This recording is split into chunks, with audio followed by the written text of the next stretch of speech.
Nós teremos uma reflexão nesta hora. É comum, no período da Páscoa, as igrejas estarem tendo um momento de uma reflexão sobre as palavras de Jesus na cruz. O Senhor Jesus pregou em várias circunstâncias, em várias ocasiões, iniciou o seu ministério pregando num casamento, fazendo um milagre num casamento. Jesus é aquele que pregou aos fariseus, aos saduceus e todos os grupos religiosos. Jesus pregou no barco, Jesus pregou na praia, Jesus pregou nos montes, Jesus pregou no mar, junto aos seus discípulos, sempre ensinando, mas nenhuma pregação foi tão contundente quanto a pregação que ele faz na cruz. Não com um sermão retórico, cheio de argumentos e considerações, mas palavras que ele diz ali na cruz, que nos fazem pensar na grande mensagem da salvação, como é o que nós, de alguma forma, podemos cantar, porque eu amo a mensagem da cruz. Na cruz há uma mensagem preciosa, uma mensagem maravilhosa, e essas mensagens de Jesus na cruz são poderosas para a nossa salvação. Então, nós estaremos lendo alguns textos da palavra do Senhor. João capítulo de número 19, verso 26, vou citar os textos. Lucas capítulo 23, verso 43, 23, 43. Depois Lucas também 23, 34. Depois João capítulo de número 19, verso 28. E eu vou citando posteriormente os demais textos, tá? Então, inicialmente, João capítulo 19, verso 26, Lucas capítulo 23, verso 43 e Lucas 23, 34. Então, os três primeiros textos, depois temos mais quatro textos que nós queremos considerar nesta manhã. E o primeiro deles, João capítulo 19, verso 26, diz assim a palavra do Senhor. Deixa eu abrir aqui as escrituras também. João 19, 26. Diz assim a palavra do Senhor. Vendo Jesus sua mãe, e junto a ela o discípulo amado, disse: mulher, eis aí teu filho. Então essa é uma das primeiras palavras que Jesus cita quando está ali na cruz. Mulher, eis aí teu filho. Primeira mensagem que nós podemos aprender, queridos, que Jesus honra a figura da sua mãe, honra em cumprimento à lei. Jesus honra em cumprimento à lei, uma vez que a Bíblia nos ensina no livro de Êxodo, no 5º mandamento, que é necessário honrar pai e mãe, e Jesus cumpre a lei fazendo exatamente isso. Jesus honra sua mãe, fortalece o que foi defendido por um dos concílios posterior a isso, porque uma das dificuldades que havia era de pensar em Maria como sendo mãe de Deus, Maria sendo Theotokos, a mãe de Deus. Mas louvado seja o Senhor, porque um dos concílios da igreja, o concílio de Calcedônia, teve a compreensão de que Maria era mãe do filho homem, mas Maria não era mãe de Deus. Por isso nós não veneramos Maria como sendo mãe de Deus. Nós adoramos, sim, Jesus, aquele que é o Filho do homem. Jesus que veio para salvar-nos dos nossos pecados. O mesmo concílio que defendeu que Jesus era o verdadeiro Deus e o verdadeiro homem, concílio de Calcedônia, defendendo que Jesus ele tinha duas naturezas, natureza humana e natureza divina. Maria foi abençoada, agraciada em de alguma forma em seu ventre conceber ali o filho de Deus. Mas não simplesmente ser ela a mãe de Deus. Mas Jesus, ainda na cruz, ele está numa atitude de honra. Ele honra, ele diz: mulher, eis aí teu filho. Honrando, valorizando todo aquele percurso histórico que houve desde quando o anjo Gabriel lhe anunciou que Jesus haveria de nascer em seu ventre. todo o percurso que houve de eles terem fugido para o Egito e de toda a circunstância que envolveu a vida daquele casal, Maria e José. E agora Jesus diz essa expressão, uma expressão de honra: mulher, eis aí teu filho. Segundo texto, Lucas capítulo de número 23, verso 43, o Senhor Jesus vai nos ensinar na sua palavra que Ele está trazendo uma mensagem de esperança, uma mensagem de salvação, quando Jesus está ali ladeado com um daqueles ladrões. No verso 43, diz assim: e disse-lhes Jesus, em verdade te digo, que hoje estarás comigo no paraíso. Nós sabemos, queridos, que Jesus, ladeado de dois malfeitores que, de fato, tinham motivo para estar ali, porque a cruz era um lugar de malfeitor. A cruz era um lugar de sofrimento, de penitência humana, dado às transgressões que homens praticavam. Mas Jesus não deveria estar ali.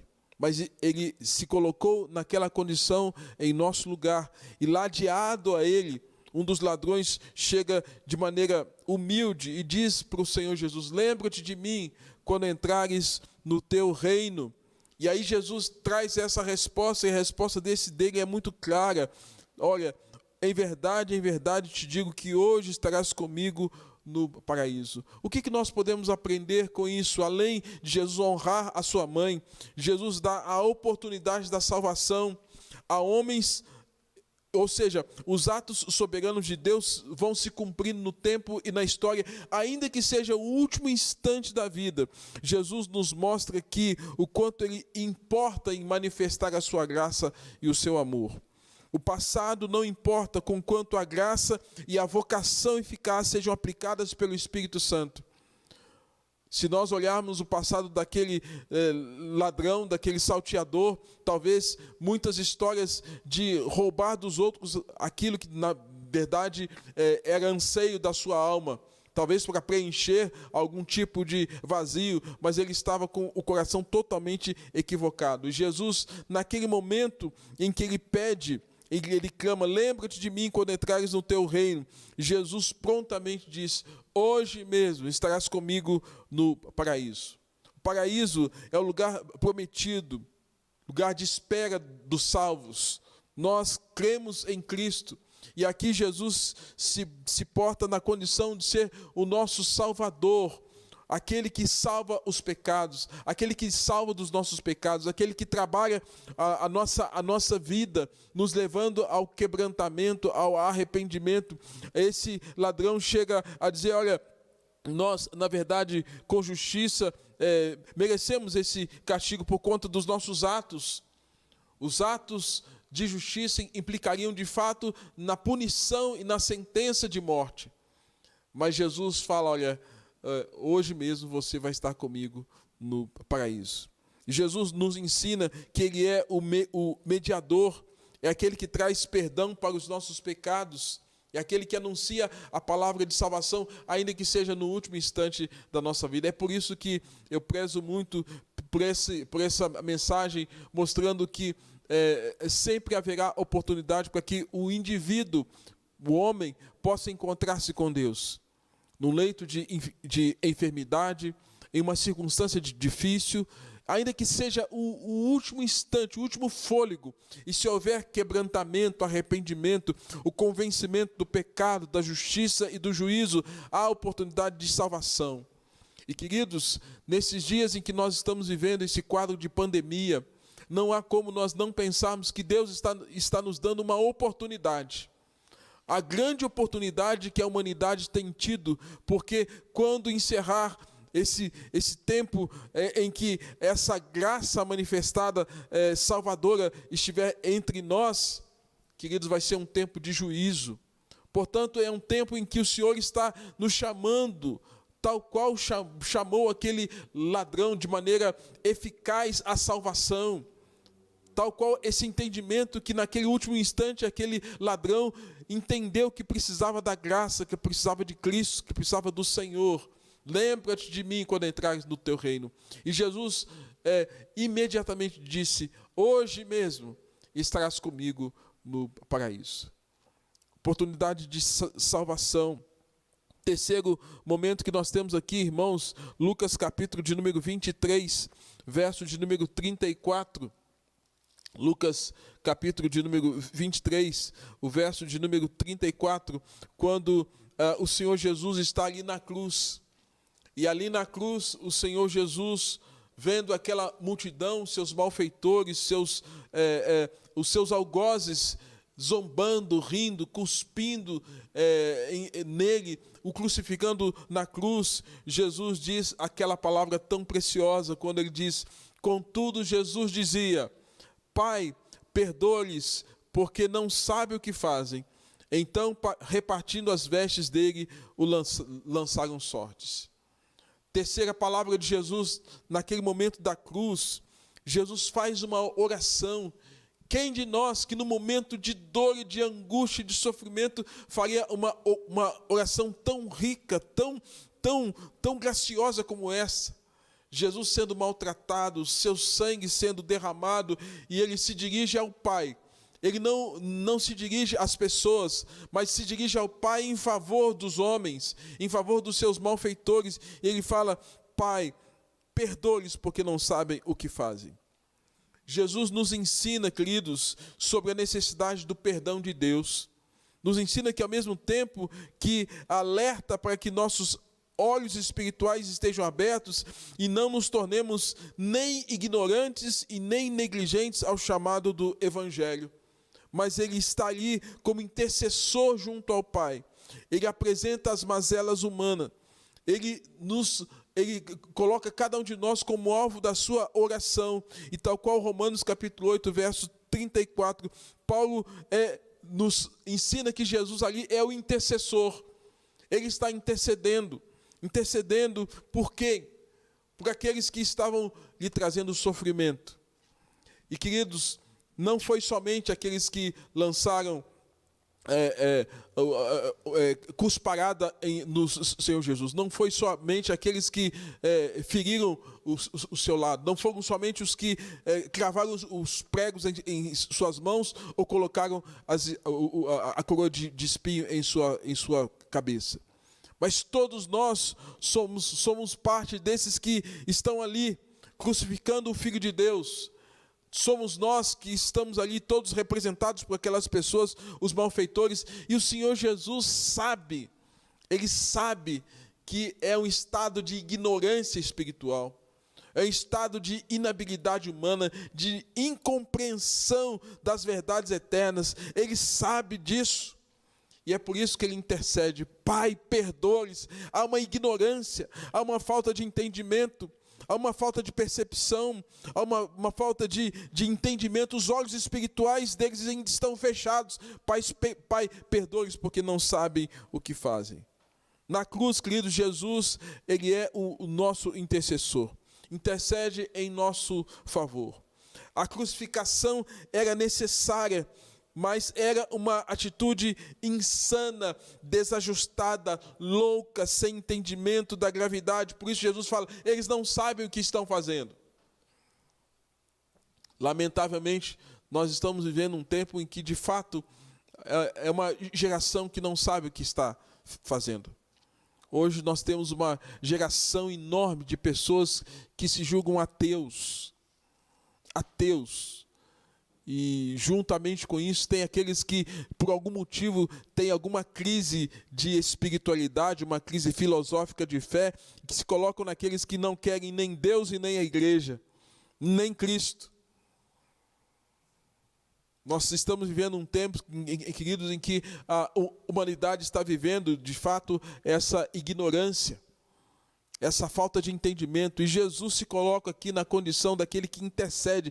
Jesus está intercedendo por nós. E esse momento em que esse vírus veio e paralisou o mundo, todos nós, economia parada, investimentos parados, todos nós parados, inclusive a igreja de Cristo sendo privada do meio de graça de participar da ceia do Senhor. Isso também é uma disciplina para nós, para todos nós, para que nós estejamos de alguma forma olhando para a ignorância que nós temos tido em relação ao Evangelho. E Jesus está orando por você e por mim.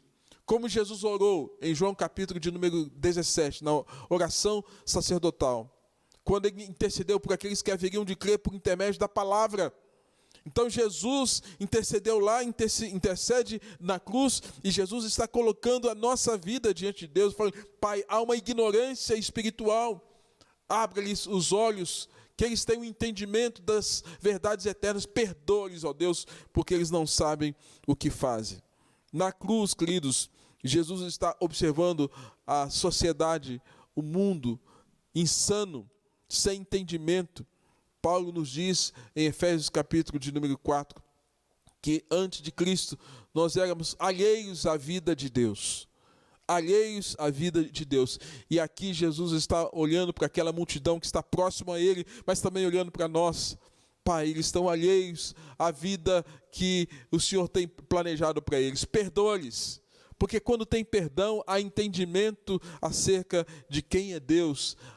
Quando há perdão, quando nós entendemos acerca do perdão de Deus, do amor de Deus, nós não temos como viver da mesma forma mais. Terceiro momento, terceira palavra que nós encontramos aqui, João capítulo de número 19, verso de número 28. João capítulo 19, verso 28. Jesus está aqui de maneira preciosa e poderosa, dizendo na cruz, dizendo o seguinte, verso 28. Depois, vendo Jesus que tudo estava consumado, para se cumprir a Escritura, disse: tenho sede. E em seguida, diz o texto, estava ali um vaso cheio de vinagre, embebederam de vinagre uma esponja, e fixando-a num caniço de sopo, lhe achegaram à boca. Quando, pois, Jesus tomou o vinagre, disse: está consumado. Inclinando a cabeça, rendeu o Espírito. Está consumado. E Jesus diz: tenho sede. A expressão tenho sede, irmãos, revela um Jesus humano. Sede, quimicamente, seu corpo reagia como qualquer um de nós. Jesus ali, maltratado, com aquele sofrimento dos açoites dos romanos, os chicotes que vieram sobre as suas costas, todo o vilipério que ele passou, todo o vexame que ele passou, toda exposição, o peso da cruz. Queridos, em uma condição de sofrimento como essa, há uma alteração química no nosso organismo, de qualquer um, e de Jesus, na condição humana, não era diferente. Nós temos aí a condição do hormônio adrenalina, que vem para preparar o organismo para lutar ou para fugir. A endorfina, hormônio que nos permite enfrentar a dor. Queridos, naquele momento Jesus estava numa convulsão de sofrimento, e como homem ele disse: eu tenho sede. Mas essa fala de Jesus pode simbolicamente nos ensinar algo tremendo.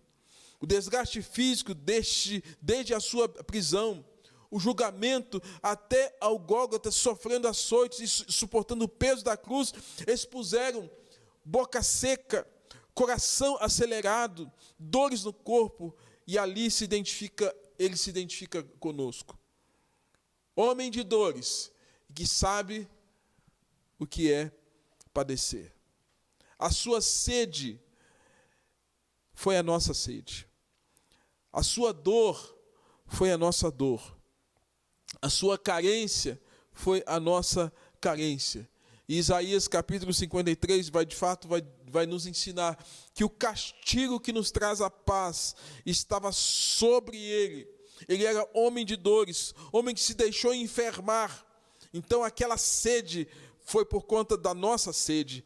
Aquela doença que veio sobre ele, aquela dor que veio sobre ele, foi por conta da nossa dor. Ele se fez homem por nós. Então, tudo aquilo que Deus havia planejado para que nós pudéssemos ter a salvação, era por meio daquele remédio amargo que ele tomou. O remédio amargo. Quiseram dar vinagre para o Senhor Jesus. Diz o texto aqui, vieram com um vaso cheio de vinagre e embeberam de vinagre uma esponja. A ideia aqui é que o vinagre poderia amortecer, diminuir, como um anestésico. Jesus rejeitou qualquer tipo de anestésico, rejeitou qualquer tipo de circunstância para não sentir dor.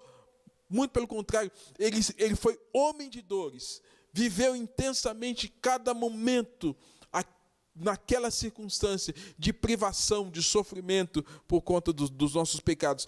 Ele é o castigo que nos traz a paz, e sobre ele estava o pecado de todos nós. Tudo aquilo foi o remédio amargo que ele tomou para nos trazer paz. Ele não fala, ele não reclama, ele não geme, ele não murmura, muito pelo contrário. Ele vivencia com intensidade. Esse era o cálice que os discípulos não poderiam beber. Esse era o cálice que você e eu não poderíamos beber. Mas esse foi o cálice que Jesus bebeu. Aquele era o cálice que os discípulos não poderiam beber, porque somente Jesus seria o servo sofredor, conforme nos ensina Isaías capítulo 53.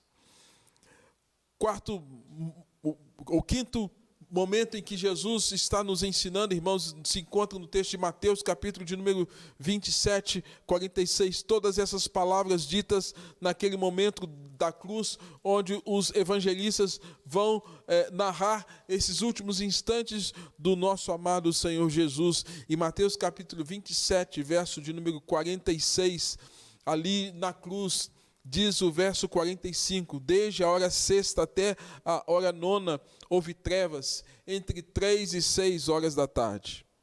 Por volta da hora nona, clamou Jesus em alta voz, Eli, Eli, lama sabachthani, o que quer dizer, Deus meu, por que me desamparastes? Queridos, desamparo de Deus, o desamparo era necessário. Estava em jogo, estava em questão um Deus santo, Kadosh, santo, com o Filho que se fez homem por nós. Lembra-se de João capítulo de número 1, o Verbo se fez carne e habitou entre nós. Jesus é o Verbo que se fez carne. O Cristo homem estava só, porque o Pai precisou afastar-se dele. E o afastamento do Pai para com seu Filho é porque o Filho havia se tornado pecado, ele se fez imundo por nós.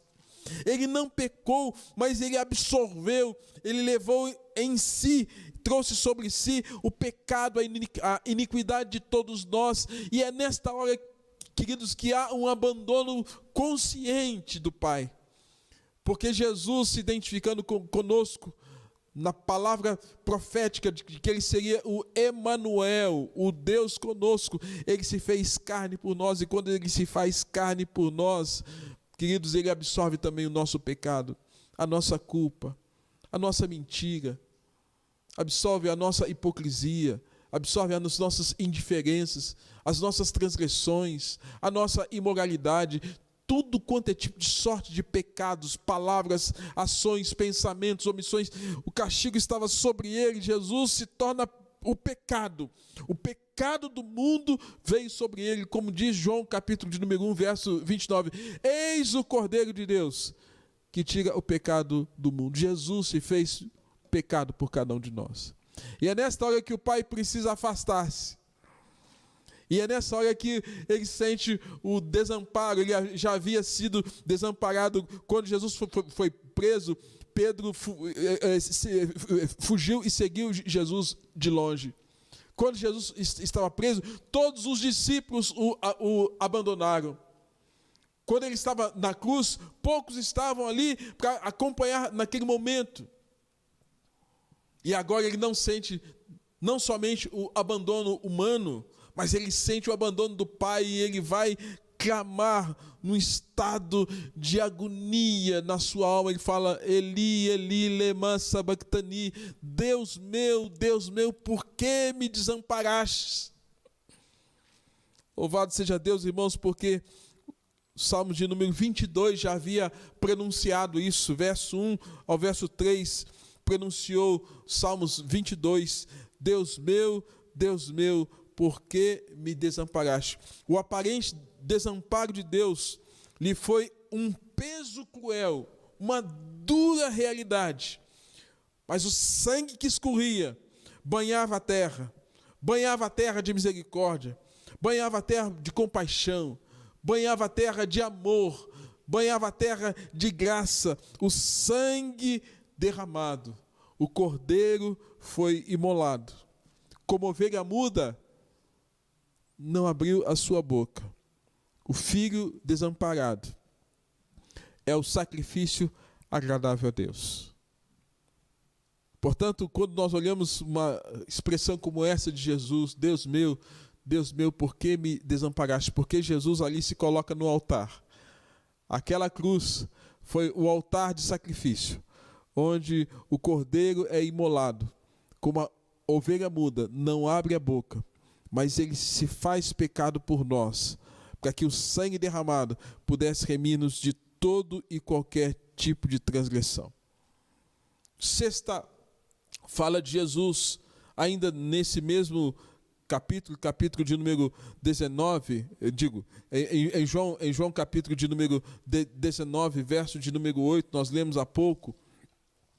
Em João capítulo 19, verso 28, quando Jesus também cita uma palavra preciosa. Depois, vendo Jesus que estava consumado, depois ele repete esta mesma expressão, o evangelista repete a mesma expressão, quando, pois, verso 30, quando Jesus tomou o vinagre, disse: está consumado, e inclinando a cabeça, rendeu o Espírito. Queridos, há dois momentos em que essa palavra é usada nas Escrituras. É usada em João capítulo de número 17, verso 4, quando na oração sacerdotal Jesus está ali orando ao Pai. Ele ora por si: Pai, eu te glorifiquei na terra, consumando a obra que o Senhor me confiou a fazer. Jesus ora por si, ora pelos discípulos e ora por nós que haveríamos de crer por meio das Escrituras. Mas Jesus ali, em João capítulo de número 17, está nos ensinando que ele havia consumado a obra de trabalhar o caráter de 12 discípulos. É chamado o ministério do discipulado, o ministério particular de Jesus. Está consumado. E aqui em João capítulo de número 19, Jesus está consumando a obra da redenção, a obra da salvação. E nessa consumação, queridos, ele está usando essa expressão: está pago, tetelestai, da expressão grega. É bom que nós façamos uma comparação, e essa comparação é bíblica. João 10:10 fala que o diabo é como um ladrão. Ele é enganoso, ele é adversário, ele é sagaz, né? Ele é um sequestrador. Diz João capítulo de número 10:10, ele veio para roubar, matar e destruir. Queridos, ele é esse sequestrador. A palavra utilizada por Jesus, ela possuía certa conotação comercial, usada para transações e pagamento de dívida. A palavra telestai, está consumado. Então, o que nós podemos entender naquilo que as Escrituras vão nos ensinando? Que o pecado de Adão implicou na transgressão, na violação de uma lei, o pecado de nossos primeiros pais. E aí, como consequência, o Senhor havia dito: olha, o dia que vocês pecarem, vocês vão morrer.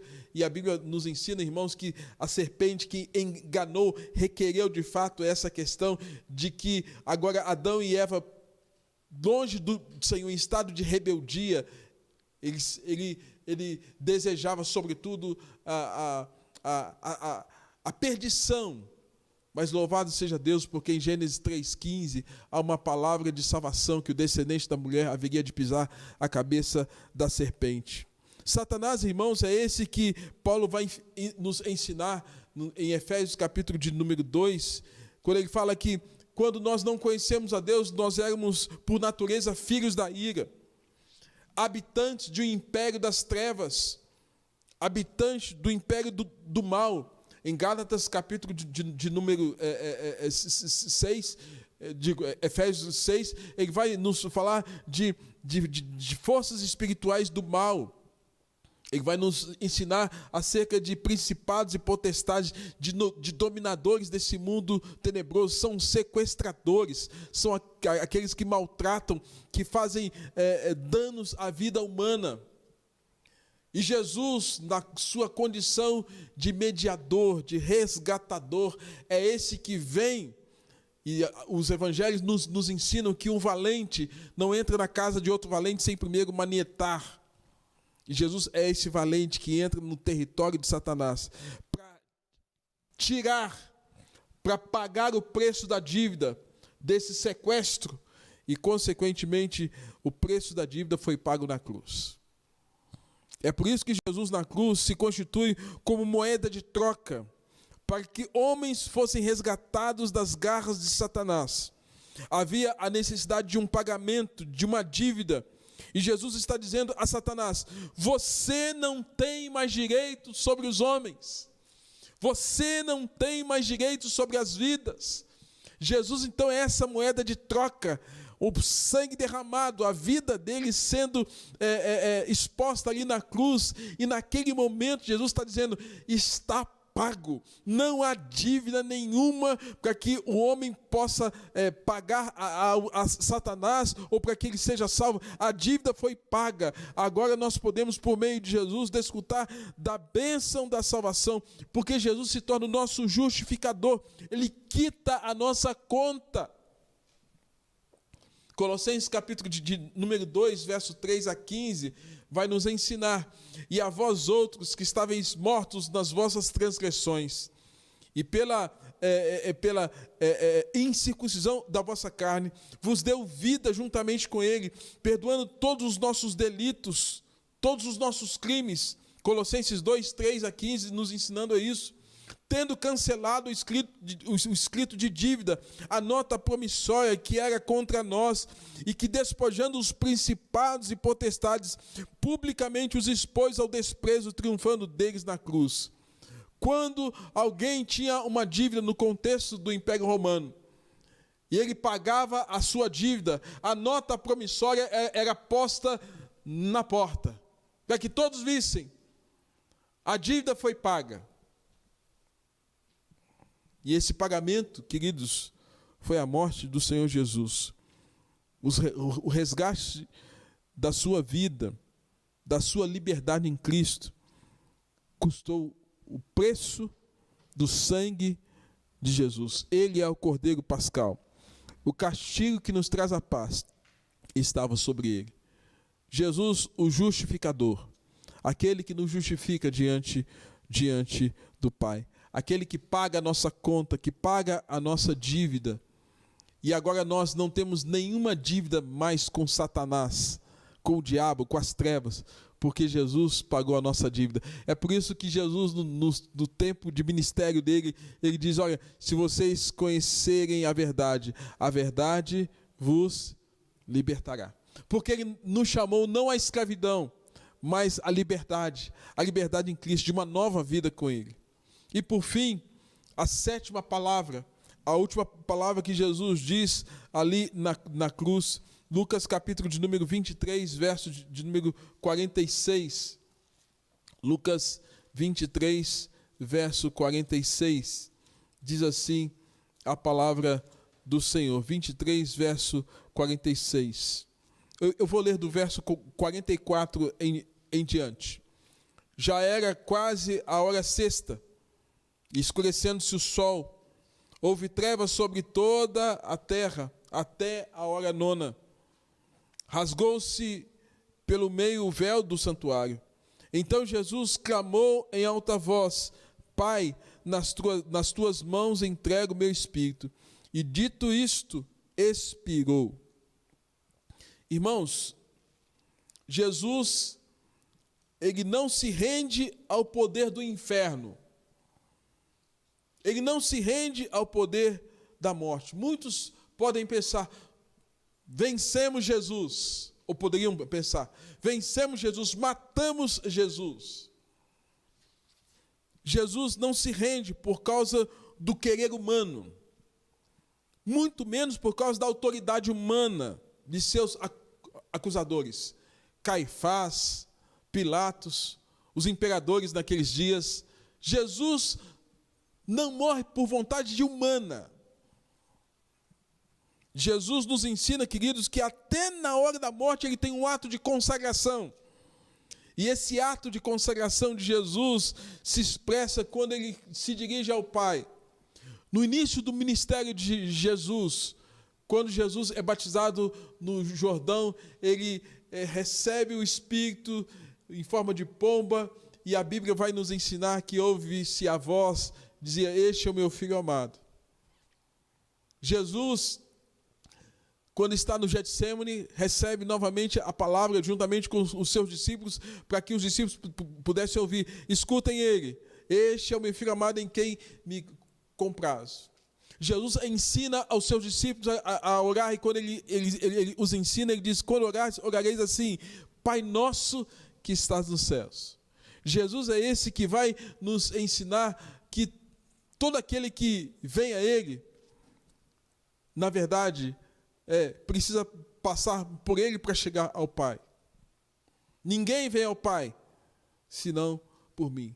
Jesus é esse que durante toda a sua vida está nos ensinando: a minha comida é fazer a vontade do meu Pai, daquele que me enviou. E Jesus é esse que no último momento da vida está dizendo: Pai, nas tuas mãos entrego o meu espírito. Isso nos faz pensar, irmãos, que Jesus não morreu por vontade humana. Ele morreu porque ele se entregou. Ele se entregou na cruz em nosso lugar. Ele se rende nas mãos do Pai, nas mãos de Deus. Jesus: eu entrego o meu espírito ao Senhor. Jesus nos ensina que na morte, nosso espírito deve estar sendo entregue a Deus. Jesus nos ensina que a nossa vida, portanto, deve ser uma vida de total consagração a Deus, do início ao fim. A consagração final é exatamente esta. E um dado momento da história dos ensinos de Jesus, ele fala que o grão de trigo caindo em terra, se não morrer, ele fica só. Mas se morrer, produz muito fruto. Ele era agora essa semente para ser lançada sobre a terra, para que pudesse produzir muito fruto. A consagração, a entrega, a rendição, não de acordo com a vontade humana, mas conforme os desígnios de Deus, conforme a vontade do Pai. Entrega por amor, um amor incondicional. Jesus se entregou por nós. Concluo, queridos. Jesus fez da cruz um púlpito, amou, salvou, ensinou, agiu com misericórdia, com graça, dependência do querer do Pai, tudo por amor. Passaram-se 3 dias, depois daquela sexta-feira difícil, cruel, sábado, e na manhã de domingo, algo se fez novo. Durante esses dias, Paulo vai nos ensinar que Jesus leva cativo o cativeiro. Desceu às regiões inferiores da terra, pregou aos espíritos em prisão. Pedro, capítulo 3, verso 18 e 19, vai nos ensinar o seguinte: que Jesus estava morto na carne, mas vivificado em espírito, no qual também pregou aos espíritos em prisão. E aí, na manhã do terceiro dia, nós lemos o texto no início do nosso culto aqui. As mulheres foram ao sepulcro, procurando o corpo de Jesus. O varão, o anjo do Senhor, diz: olha, a quem buscais? Jesus, o Nazareno. Ele não está aqui, ele ressuscitou. Aí, queridos, vem a frase num tom de ironia, mas de vitória, que o apóstolo Paulo vai nos ensinar escrevendo a uma das igrejas. Ó morte, onde está a tua vitória? Porque Paulo vai anunciar o Cristo vivo, e Jesus aqui, agora ressurreto de entre os mortos, é esse que agora está sentado à destra do Pai. Ao terceiro dia, ressurgiu dos mortos, venceu a morte, garantiu a nossa ressurreição com Ele. E é por esta causa, por esta vitória que ele diz em João capítulo 11, verso 15 ao verso 25 ao verso 26, quando ele estava ali num quadro de dor, Marta e Maria. O irmão Lázaro havia morrido. E Jesus faz aquele milagre. E ao final de toda uma conversa e toda uma ação soberana, ele fala: eu sou a ressurreição e a vida. Quem crê em mim, ainda que morra, viverá. E todo aquele que crê, e todo aquele que vive e crê, não morrerá eternamente. Então, queridos, que o Senhor nos abençoe e que não seja esse momento de pandemia que tire o brilho da nossa confissão de fé, da nossa declaração de dependência de Deus, que não seja o que está acontecendo na economia, ou que vai acontecer daqui para frente, mas que nada disso roube a nossa esperança da nossa ressurreição. Tudo isso vai passar. Tudo isso vai passar. E tudo isso está sob o controle do nosso Deus, do Cristo vivo, que nos garante a sua salvação. Gostaria de estar encerrando com uma oração, e depois nós estaremos cantando um hino de louvor ao Senhor nosso Deus. Cristo já ressuscitou. Ó Pai, te louvamos nesta hora, porque o Senhor tem nos chamado, ó Deus, a servir um Cristo vivo. A mensagem que foi anunciada na cruz, a mensagem, Deus, ela é preciosa, ela é poderosa, mostrando que na cruz o Senhor Jesus entrega a sua vida, e ali na cruz intercede por nós, nos ensina, mostra a sua humanidade, mas mostra também o seu compromisso em viver aquilo que o Pai havia designado para que ele experimentasse. Cada momento da sua história, da sua vida ali na cruz, daquele momento, ó Deus, de dor, foi precioso para trazer a salvação àqueles que são teus. E nós oramos ao Senhor para que nós possamos, de fato, amar a mensagem da cruz, amar essa mensagem de salvação, amar essa mensagem de esperança, amar essa mensagem, ó Deus, que manifesta a graça, o teu favor a nós, pecadores, que não merecemos, mas o Senhor nos ama e manifesta perdão e graça a todos nós. Ó Deus, muito obrigado por essa oportunidade de anunciar a tua palavra, e que as pessoas que estão nos assistindo, quer seja, ó Deus, pelo Facebook ou pelo YouTube, que eles possam também ser agraciados nesse domingo. Que, ó Deus, a vitória de Cristo seja também manifesta sobre as suas vidas mediante a ação do teu Espírito. Abençoe os irmãos da Igreja Presbiteriana do Vale do Jatobá. Cada irmão, aqueles que estão tendo acesso, ó Deus, às mensagens, aqueles que estão privados porque não têm, ó Deus, um recurso, mas que teu Santo Espírito os assista nesta hora. Aquelas pessoas mais simples, ó Pai, que não têm tanta habilidade com tecnologia, que o Senhor possa abençoá-los, ó Pai.